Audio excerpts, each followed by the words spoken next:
চলে যাব এখান থেকে, কেউ থাকবে না। যিনি থাকার উনি যখন থাকেন নাই, কারো কাছে মালাকুল মউত অনুমতি নিয়ে আসে নাই, আসবে না।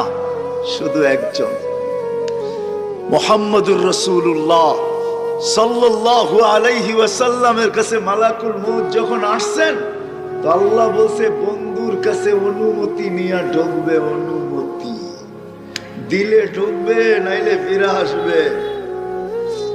বন্ধু আমার, খবর তার অনুমতি ছাড়া যায় গর্জায় ঢুকা যাবে না। আমাদের কারো কাছে অনুমতি নিয়ে আসবে না, ওনার কাছে অনুমতি নিয়ে গেছেন। তারপরও বলছে শোনো, ঢুকার অনুমতি দিলেই কিন্তু হাত রাইখা দিবা না, আবার অনুমতি নিবা, রাখবা কি রাখবা না। বন্ধু যদি হা বলে তো রাইখো, যদি না বলে তো চলে আসো। কেননা বন্ধু আমার। কার বন্ধু?